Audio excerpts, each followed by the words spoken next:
Capítulo 3. Seres humanos diferentes de nós. Aline e Beatriz. Quando Aline me procurou pela primeira vez, a minha agenda estava fechada. Era fim de ano, e resolvi passar 2 meses sem atender. Durante esse período, ela me enviou mensagens, perguntando quando abriria um novo horário e pedindo que, assim que disponibilizasse data, lhe informasse. Eu imaginava que ela enfrentava algum problema sério com os filhos adolescentes. As mães de adolescentes que atendo costumam viver situações excessivamente desafiadoras. Uma semana antes de voltar a atender, eu a informei. Durante a consulta, ela falava de um modo acelerado, sem pausas para respiração, o que me fez perceber o quanto ela estava ansiosa e o quanto aquele era um assunto delicado e importante para ela. O que me surpreendeu foi que Beatriz, sua filha, era, segundo Aline, uma adolescente de 12 anos, tranquila e colaborativa. Para a mãe, havia apenas um problema entre elas. A menina odiava estudar. Na escola, passava de raspão todos os anos desde muito nova. Não gostava de fazer as tarefas, não prestava atenção nas aulas. A mãe disse que a filha era muito preguiçosa e isso a desesperava. Para Aline, ter uma filha que não gostava de estudar era algo inimaginável. Ela, a mãe, era a imagem das alunas super aplicadas que vemos em filmes. Muito estudiosa desde sempre, tirava notas altas e era funcionária pública concursada. Aline me disse ser realizada e feliz profissionalmente e que devia absolutamente todas as suas conquistas aos estudos. A filha era o seu oposto, ou pelo menos a mãe concluía que assim fosse. E esse era um ponto de tensão e extremo desentendimento entre as duas. Depois de escutá-la, perguntei a Aline se, em algum momento, havia parado para pensar que a filha era um ser humano diferente. Ela me disse que não aceitava que a filha fosse diferente dela nesse ponto. Podia ser em qualquer outro, mas nos estudos não. Mas era exatamente nesse ponto que a doce e colaborativa Beatriz reivindicava a sua identidade. Há na forma em que falamos dos filhos um tom de posse. Eles são nossos, acreditamos. E, como são nossos, fazemos para eles planos e projetos e desejamos que se encaixem neles, como se não fossem seres humanos singulares. Os filhos que sonhamos e idealizamos durante a gravidez nunca nasceram. Eles são fruto da nossa imaginação. Os bebês que recebemos nos braços são seres únicos e nunca houve ou haverá alguém como eles no mundo. A grande maioria dos problemas de relacionamentos com os filhos parte da não aceitação de quem eles são. Acreditamos que as crianças atenderão às nossas expectativas, que serão os filhos que queremos que sejam, e esquecemos, no entanto, que não somos os filhos que os nossos pais imaginaram que seríamos, e que certamente ao longo da nossa história fugimos às projeções, discordamos deles e, por vezes, optamos por caminhos contrários aos que determinaram. A educação não deve ser um esforço para aniquilar as características que reprovamos em nossos filhos, mas sim para ajudá-los a lidar com todas as suas facetas, desde as que admiramos até as que repugnamos, ou por serem parecidas demais com o que recusamos aceitar em nós, ou por serem absolutamente avessas ao que acreditamos ser o ideal. Buscar enquadrar os filhos em nossas projeções é como encaixar peças que não combinam em um quebra-cabeça. O resultado será muita frustração. Andrew Solomon, em seu livro Longe da Árvore, traz os conceitos de identidade vertical e identidade horizontal, que são informações preciosas e deveriam ser distribuídas durante o pré-natal, grampeadas no cartão da gestante. Identidade vertical é aquela que recebemos dos nossos pais. São as características que nos aproximam, demonstram as nossas semelhanças e são compartilhadas por toda a família. Na identidade horizontal moram as diferenças. São as características estranhas aos nossos pais, em que só encontramos ressonância com os nossos pares. Todos temos ambas, e a ilusão acreditar que os filhos terão apenas uma identidade vertical. A forma como lidamos com a sua individualidade faz toda a diferença na autoconfiança e autoestima que levarão por toda a vida. Na educação das crianças não precisamos de certezas, mas de curiosidade e abertura. Curiosidade para entender quem são, sem julgamentos que nos distanciam, e abertura para as diferenças que inevitavelmente surgirão. Já vi filhos de vegetarianos enlouquecidos por carne, filha de roqueiros curtindo música pop, filhos de evangélicos que são ateus, filhos de matemáticos que odeiam números, filhos de professores de português que não suportam letras.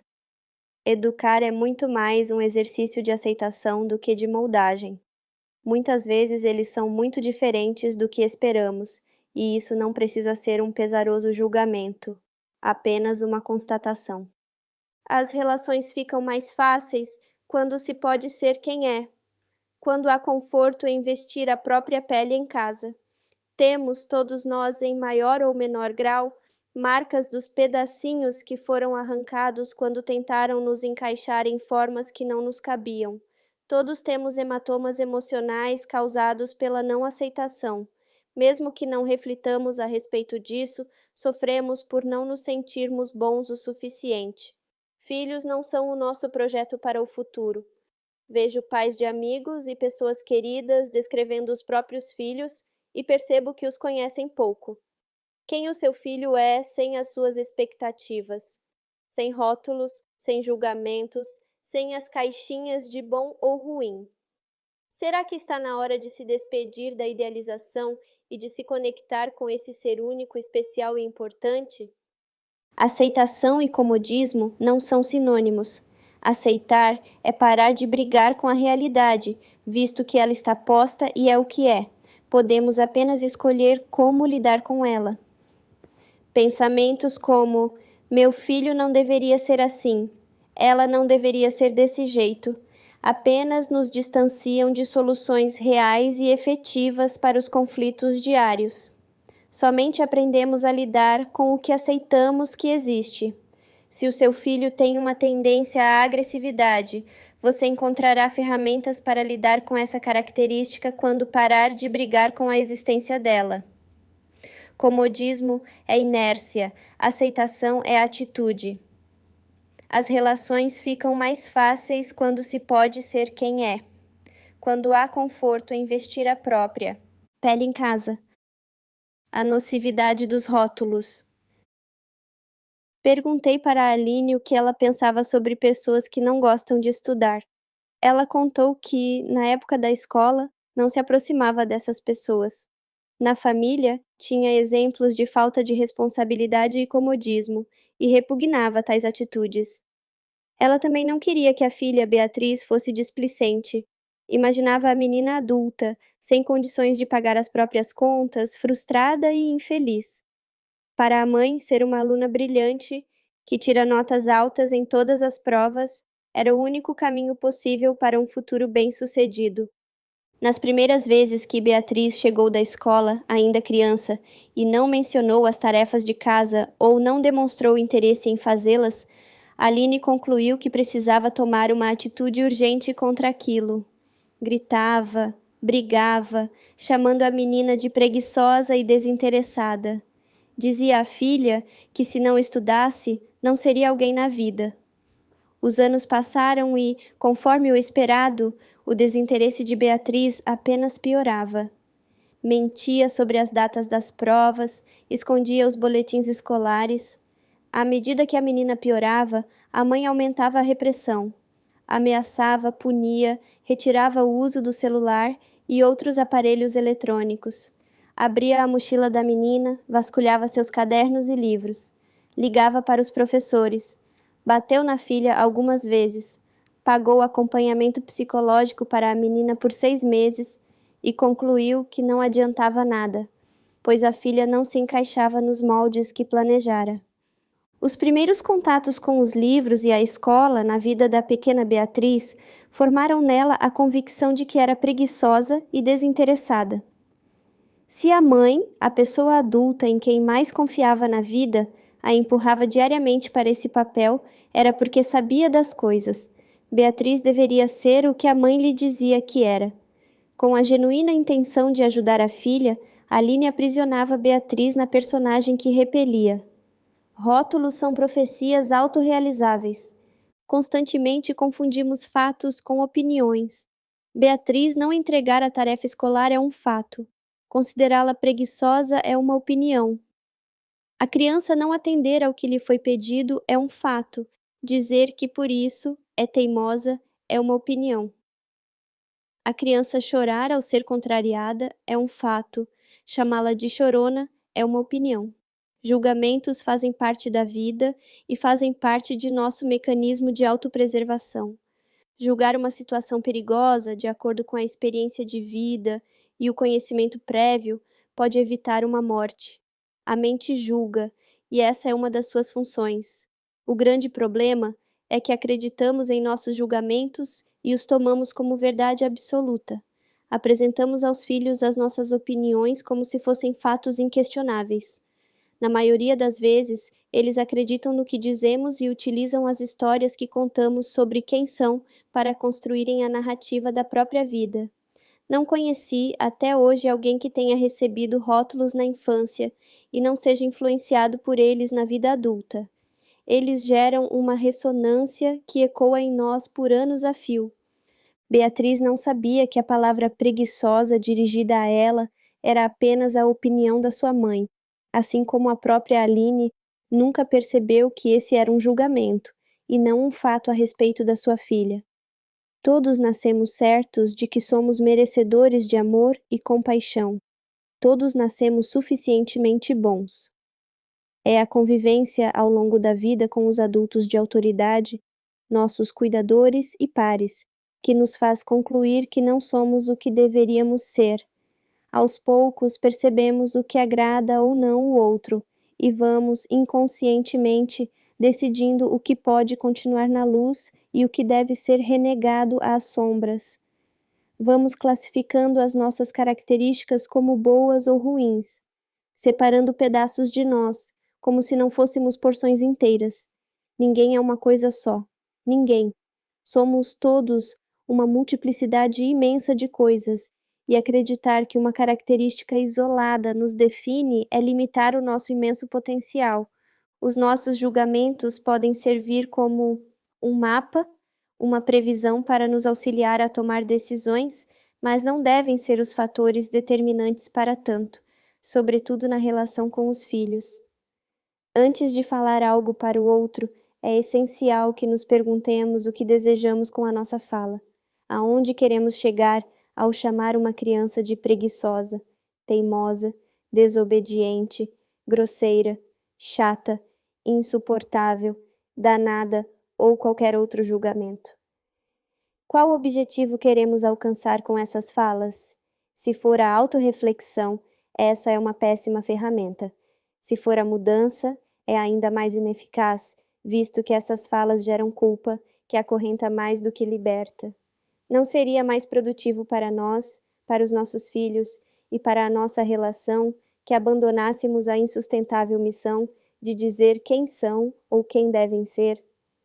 Se somos todos multifacetados e complexos, por que insistimos em reduzir os filhos a apenas uma característica, justamente a que menos gostaríamos que se manifestasse?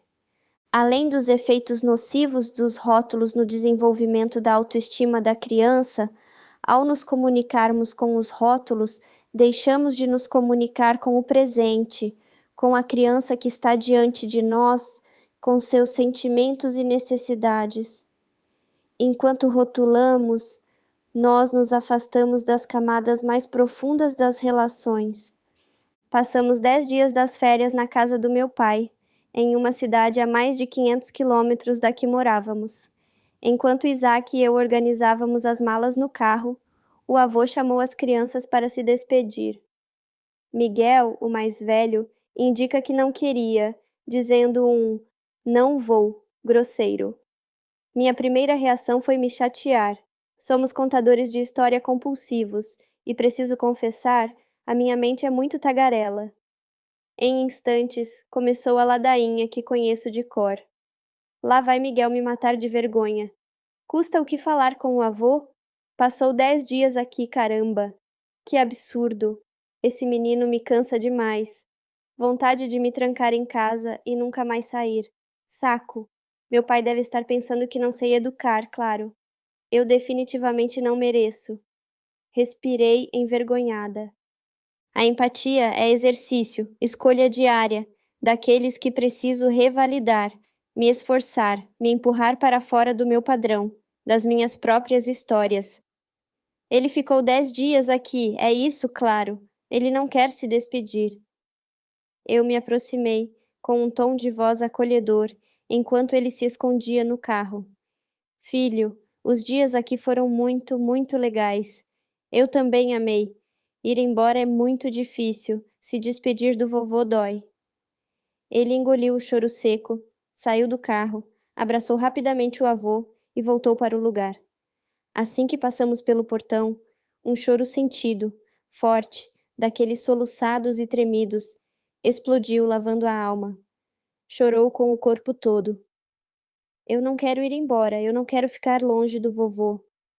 Reconheci que despedidas são dolorosas, enquanto suas lágrimas saíam feito cachoeira. A ladainha em minha mente se calou. Já não tinha razão de existir. Permitir que a verdade se apresente tem um efeito mágico sobre as histórias que repetimos internamente. Tudo o que fazemos é regido por sentimentos e necessidades.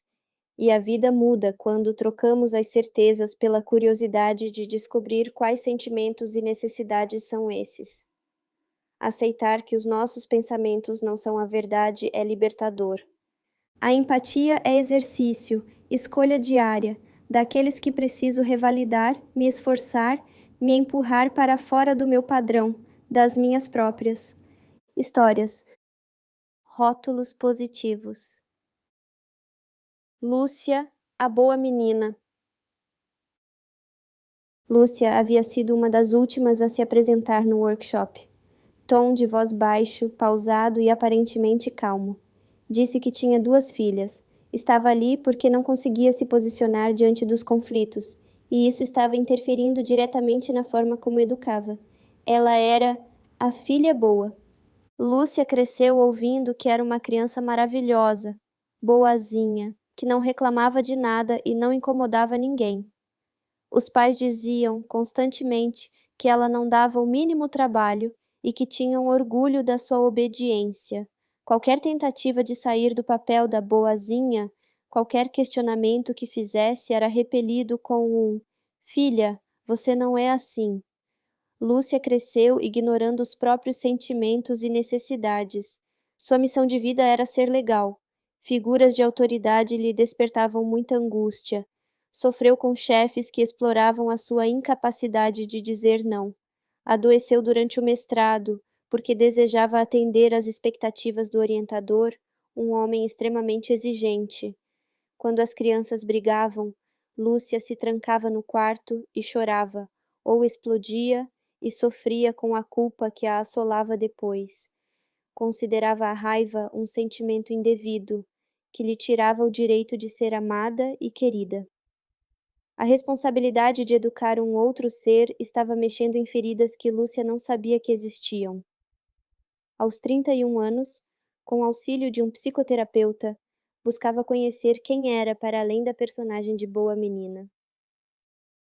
Amanda, a inteligente.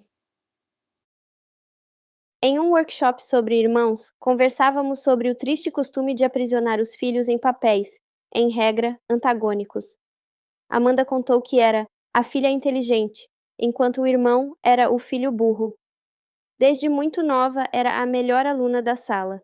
Tirava as melhores notas, e os pais falavam da sua inteligência para todos. Quando concluiu o 2º grau e chegou a hora de prestar o vestibular, Amanda sofreu o peso do rótulo aparentemente positivo que recebeu por tantos anos. Sentia medo diariamente. E se não passasse nas provas? E se só agora os pais descobrissem que não era tão inteligente assim? Escolheu um curso com pouca concorrência e, mesmo assim, não conseguia ficar tranquila. Nas poucas vezes que tentou dividir com os pais as angústias, ouviu: "Não sei por que você está preocupada. Temos certeza que vai passar. Você é tão inteligente." A resposta desconsiderava os seus sentimentos e aumentava seus medos. No dia da prova, em uma crise de pânico, Amanda não conseguiu sequer escrever o próprio nome. Inconscientemente guardava a certeza de que era mais seguro adoecer que pôr em risco seu papel na família. Ninguém é uma coisa só. As histórias de Amanda e Lúcia são apenas duas das várias que tenho escutado em minhas trocas diárias com pais. Rótulos considerados positivos são tão prejudiciais quanto os negativos, visto que limitam a existência de quem os recebe a apenas uma pequena porção de si. Personagens são prisões. A menina boazinha também discorda, fica irritada, sente angústia, frustração. Basear a própria existência nas impressões alheias é um peso que ser humano nenhum deveria carregar. As histórias que contam sobre nós mesmos constroem as nossas narrativas e determinam a forma como acreditamos que podemos conseguir amor e aceitação. Todo ser humano quer ser amado e aceito. Todos queremos sentir uma conexão profunda com o outro. Somos seres de comunidade.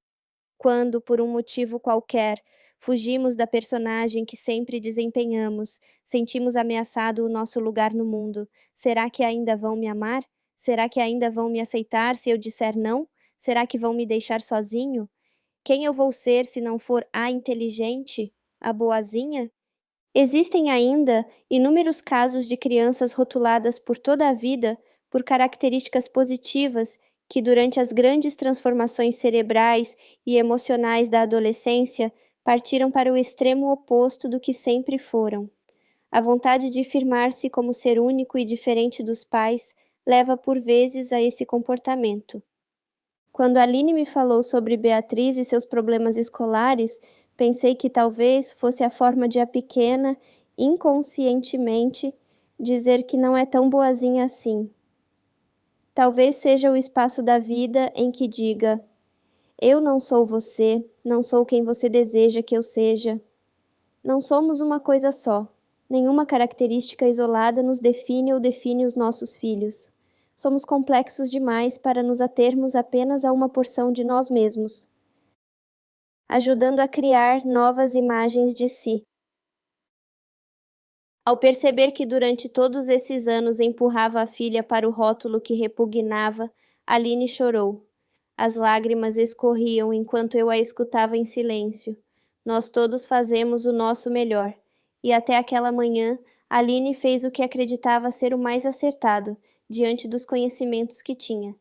Perdoar-se é um passo essencial para seguir em frente.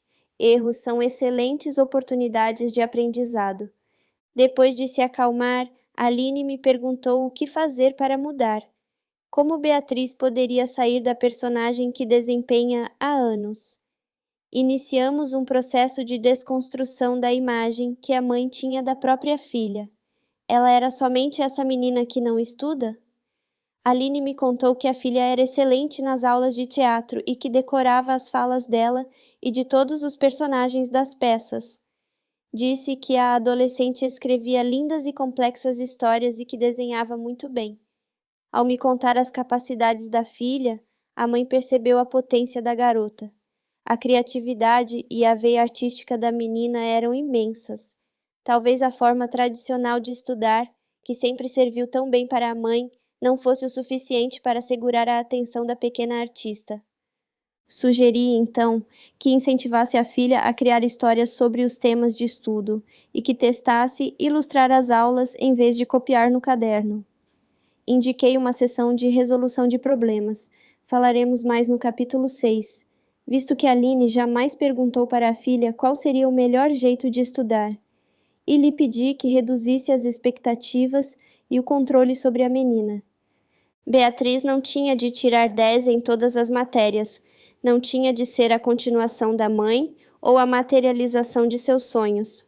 Talvez a menina, mesmo com todos os novos incentivos que a mãe aprendia em nossas consultas, tirasse apenas as notas necessárias para a aprovação.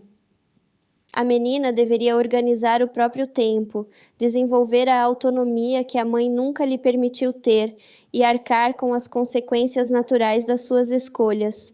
Ao abrir mão da crença de que a menina era preguiçosa, Aline pôde finalmente conhecer quem era a filha para além do seu controle. Vivemos em uma sociedade que costuma rotular.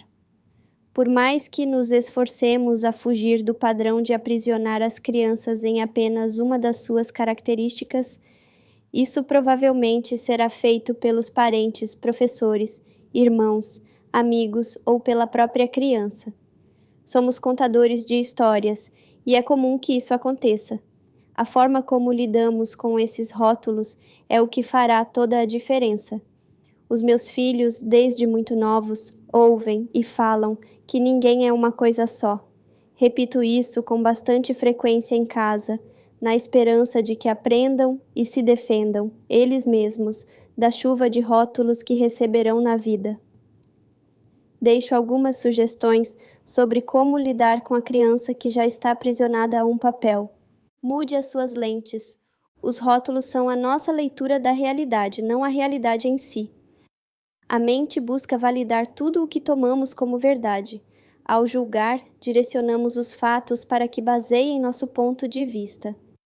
Se acredito que o meu filho é teimoso, todas as minhas interpretações das suas atitudes reforçarão a minha crença. Eu já lanço para ele esse olhar, esperando o momento que repetirei para mim mesma. Sabia que ele agiria assim, está vendo? Buscar novas formas de enxergar essa criança, alterando as lentes com que a olhamos, transforma a relação. Troque a certeza pela curiosidade e lance a sua atenção para momentos em que o seu filho ou filha foge à personagem. Se o considera teimoso, busque observar os momentos em que ele colabora. Se a considera chorona, busque valorizar os momentos em que ela fala sobre o que sente. Ao observarmos e comunicarmos à criança as suas capacidades, ajudamos a ampliar a imagem que ela tem de si. Seja um arquivo vivo dos acertos da criança. Temos o costume de guardar todos os erros dos filhos, enumerados por ordem cronológica, etiquetados por nível de mágoa no nosso arquivo mental. Hoje acertou, mas ontem você nunca faz o que peço. Desde pequeno você é nervoso desse jeito e segue a ladainha diária do quanto são inadequados. Não seria mais encorajador recordá-los das vezes que conseguiram acertar? Dizem que, em uma tribo africana, quando algum de seus membros comete algo prejudicial aos demais, ele é colocado no centro da aldeia e, por 2 dias, toda a tribo lhe fala as coisas boas que fez. Segundo eles, todos nascemos bons e, pelos mais diversos motivos, esquecemo-nos disso. Ao relembrar dos seus bons feitos, a pessoa se conecta com a sua real essência. Não sei até que ponto essa história é verdadeira, mas acredito no poder imenso de sermos arquivos vivos das boas ações uns dos outros. Demonstre confiança. Ao concluir que a filha era preguiçosa, Aline tomou para si todas as responsabilidades que poderiam ser da pequena. Certa de que a menina não cumpriria as suas obrigações, ela se antecipava nas cobranças. A falta de confiança em sua capacidade era sentida pela filha, que correspondia demonstrando desinteresse pelas atividades.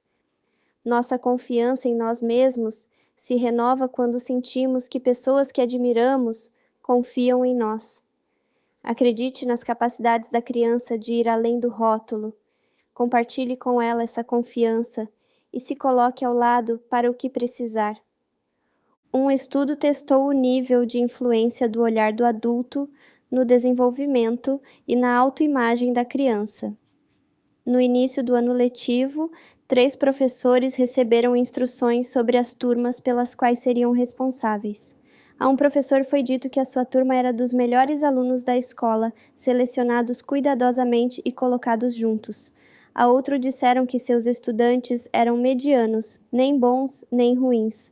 O último foi informado de que estava recebendo a pior turma de estudantes da escola. A realidade é que não houve qualquer separação nas turmas. As turmas foram organizadas de maneira aleatória. No entanto, conforme o esperado, a turma considerada melhor se destacou, a mediana permaneceu na média e a ruim teve os maiores níveis de reprovação.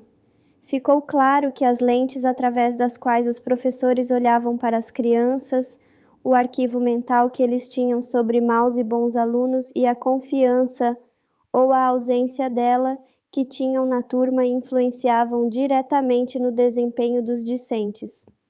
Não porque as crianças são sensitivas, mas porque as nossas ações exteriorizam as nossas intenções. Se acredito que algo vai dar errado, não dou o máximo de mim. Os nossos pensamentos criam a nossa realidade. O que ganha atenção, ganha força. Elogios que fortalecem a autoestima. Até isso está errado? A sala estava cheia e eu ia falar de autoestima. A maioria de nós não se preocupa com ela. A lista de prioridades está bastante ocupada com a escola, as aulas do contraturno, a educação à mesa e o mercado de trabalho. Autoestima? Não, não dá para acrescentar mais isso. Reconheci os olhares de decepção de quem quer falar sobre como conseguir a obediência ou como fazer a criança parar de chorar por tudo. O que muitos não entendem é que uma coisa influencia diretamente a outra. A imagem que temos de nós mesmos nos guia em todas as nossas interações. Pergunto o que acham da própria forma de elogiar. Até o elogio está errado? Será que alguma coisa está certa? Uma mãe me fala, em tom de brincadeira, enquanto todos acompanham sorrindo. Mais uma vez digo que não existe o certo e o errado, mas o que melhor plantamos para o que queremos colher. Pergunto quantos esperam a aprovação do outro para ter certeza de que fizeram algo bom. Peço que sejam honestos comigo e consigo mesmos. Quantas vezes você fez algo, considerou o resultado muito bom, e ao mostrar para alguém e ser criticado, mudou toda a sua opinião a respeito do seu feito? Quantas vezes dependeu da aprovação alheia para reconhecer as suas realizações? Agora todos estavam em silêncio. Divido uma das várias histórias que tenho e que se encaixam perfeitamente no tema. Uma mãe conta algo íntimo. Um pai divide outra vulnerabilidade. Falo de elogios demonstrando as consequências deles em nós. Somos adultos dependentes de palminhas. Somos sedentos pelos parabéns do outro, como se fossem a permissão que precisamos para considerar o que fazemos bom o suficiente. Todos entendem o que quero dizer. Já não há resistência. A forma tradicional de elogiar cria dependência. De repente, o foco do que fazemos é agradar o papai e a mamãe, ou o adulto mais próximo. Reconhecemos pouco as nossas conquistas, comemoramos pouco as nossas realizações. Será que não há uma forma melhor de falar? Será que não podemos, em vez de nos colocar no foco das realizações de nossos filhos, demonstrar para eles as suas reais capacidades? Será que substituir o "eu estou orgulhosa" por "imagino que você esteja orgulhoso" empodera e encoraja mais? Lembro a primeira vez que elogiei o meu filho descrevendo o que tinha feito. O pequeno me trouxe um desenho de uma casa e, em vez de falar "o que coisa linda", que saía quase automaticamente, eu descrevi o que tinha feito. Nossa, você fez uma casa! Ela tem 3 janelas coloridas. Elas são quadradas, um formato difícil de fazer, e você conseguiu. E tem uma árvore na frente. À medida que descrevia os detalhes do desenho, percebia o pequeno enchendo o peito. Os olhos brilhavam e o sorriso crescia no rosto. Finalizei com um: imagino que esteja orgulhoso. A diferença era nítida. Um adolescente, ao ser aprovado no vestibular, em vez de receber o comum parabéns, ouviu do pai: "O vestibular é uma prova muito difícil, exige conhecimento de muitas áreas, e você conseguiu lidar com a sua ansiedade e as outras emoções e aplicar tudo o que estudou por todo esse tempo. Eu imagino que você esteja bem orgulhoso." Há uma profundidade e inteireza diferentes ao aplicar o elogio descritivo. Além de dar a quem o recebe uma noção dos próprios feitos, se ainda não tem, incentiva a coragem de ir além. Será que substituir o "eu estou orgulhosa" por Imagino que você esteja orgulhoso, empodera e encoraja mais, Carol S. Dweck, em Mindset, The New Psychology of Success, traz um estudo em que se compararam crianças elogiadas como inteligentes e crianças cujos pais valorizaram o esforço. O primeiro grupo, das crianças ditas inteligentes, desenvolveu medo dos desafios, posto que não queriam pôr em risco a personagem de inteligentes. O grupo das crianças em que os esforços e dedicação eram mais valorizados do que o resultado em si, demonstrou maior capacidade de enfrentar desafios e não se deixou deter pelos erros cometidos. Apesar de parecer algo desimportante, as consequências da substituição do elogio tradicional pela descrição das realizações, incentivando a autocelebração, pode transformar a forma como a criança lidará consigo mesma no futuro. Perguntar como se sente diante do que conseguiu realizar leva à reflexão. Descrever ajuda a dar perspectiva. Incentivar o reconhecimento das próprias conquistas fortalece a autoimagem, estimulando a autoavaliação. Maria me procurou porque estava com problemas com o filho Luan, de 3 anos. Depois de alguns minutos de conversa, ela começou a chorar. Não queria mais falar do filho, apenas desabafar sobre o quanto a maternidade, o casamento e a vida adulta a levaram a caminhos que não imaginava seguir. Estava triste, angustiada e perdida. O ambiente em que cresceu era cheio de críticas. Os pais observavam os erros que cometia com lentes de aumento e não a deixavam esquecer de nenhuma das suas falhas. A cobrança pela perfeição era constante em sua família, e por isso cada falha trazia em si uma carga emocional muito grande. Maria tinha medo de iniciar uma nova carreira, já que fatalmente cometeria erros. Não queria seguir com a profissão que exercia antes da maternidade, pois não se achava competente o suficiente para retornar ao trabalho e se sentia infeliz na posição em que estava. Durante a infância desenvolveu o padrão de fazer-se invisível, já que quanto menos fosse vista, menos seria criticada. No entanto, na maternidade não havia como fugir, não tinha a chance de ser invisível. Na maternidade, ela precisava estar ativa. Maria se considerava uma péssima mãe porque errava muito, e os erros pareciam ser a prova de sua incapacidade e de seu despreparo. Ela havia herdado as lentes de aumento com as quais os pais olhavam para os seus erros, e isso lhe despertava uma culpa que paralisava. Encolhida em algum cantinho dentro de si, esperava que a vida mudasse por si só. Os pais de Maria repeliam os seus erros em vez de ajudá-la a aprender com eles. Agora, adulta, ela se definia a partir das várias falhas que cometia ao longo dos dias. De todas as certezas que tinha na vida, a maior é de que não era boa o suficiente.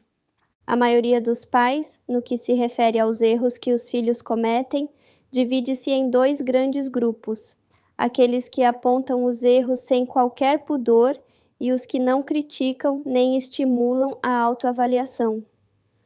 Os pais que estão no primeiro grupo acreditam que, se cobrarem a perfeição dos filhos, evitarão sofrimento futuro. Corrigem a postura, a forma de comer, de falar. Guardam em si a convicção de que tudo o que sofreram na vida é culpa dos erros que cometeram. Logo, quanto mais perfeitas as crianças forem, menores as chances de serem envergonhadas e criticadas por quem quer que seja.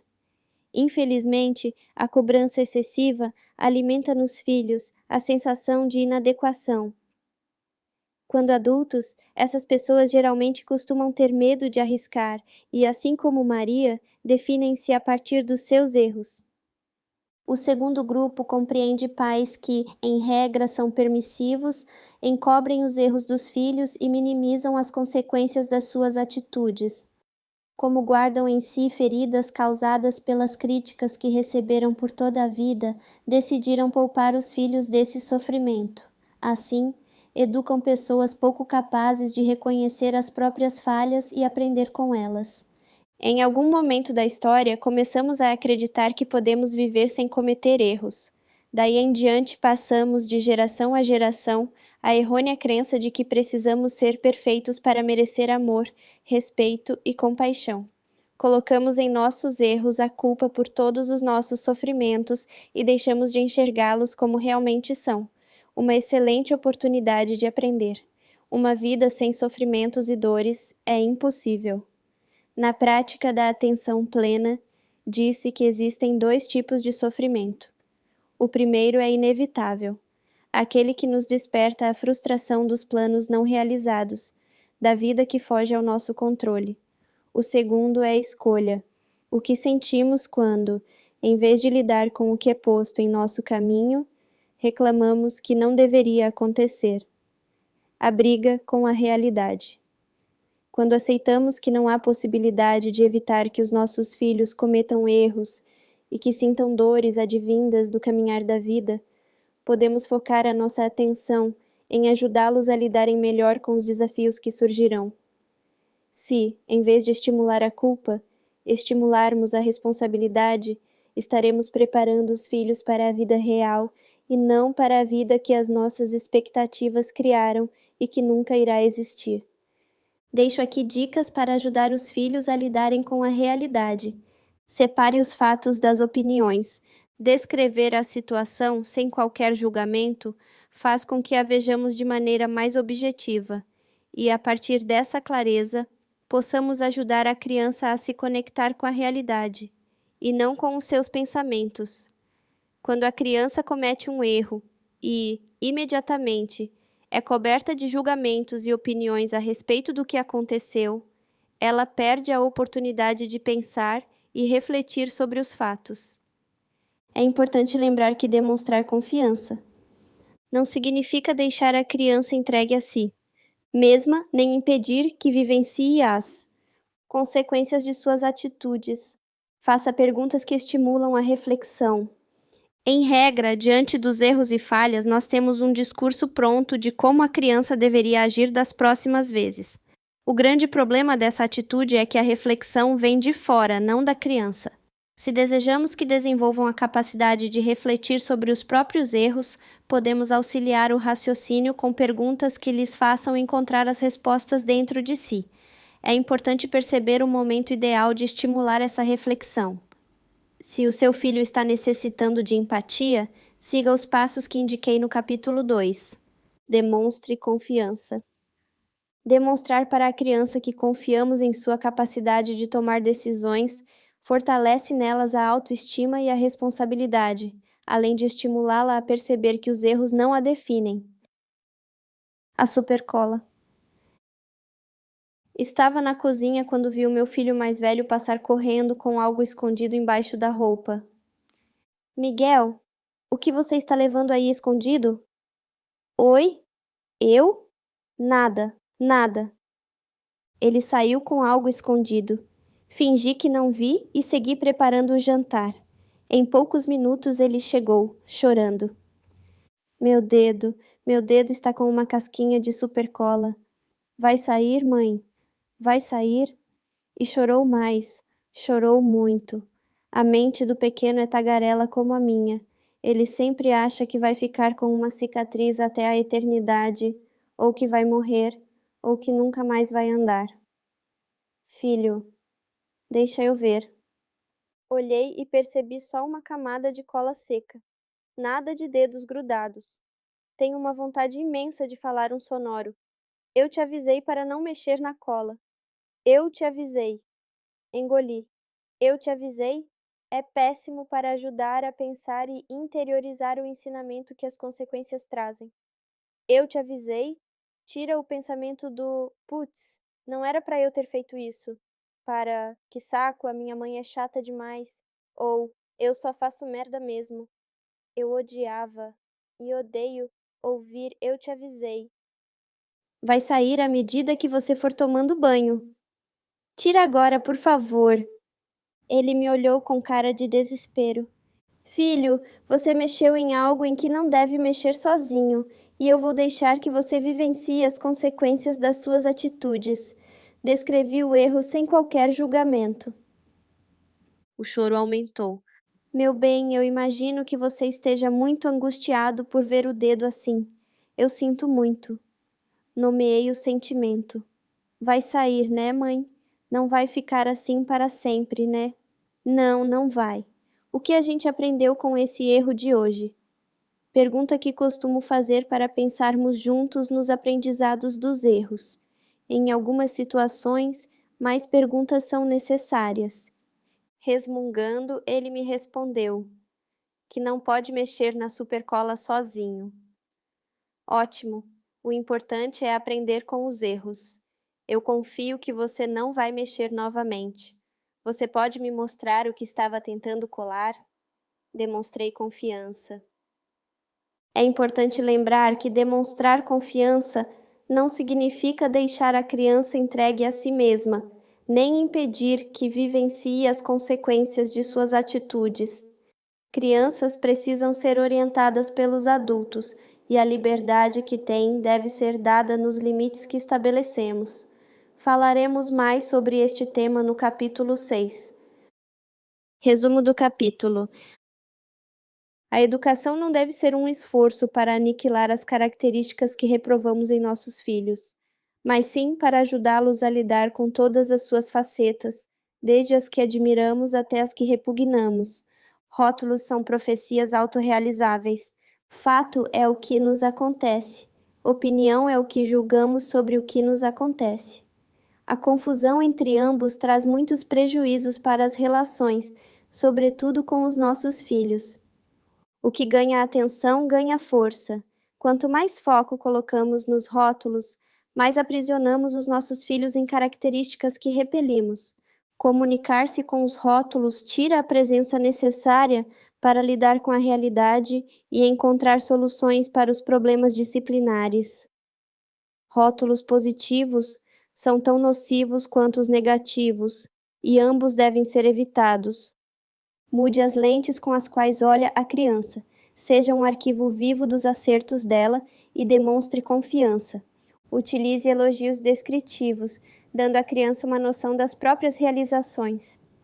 Erros fazem parte do aprendizado e são excelentes oportunidades de crescimento. Substitua as críticas por perguntas que estimulem a reflexão.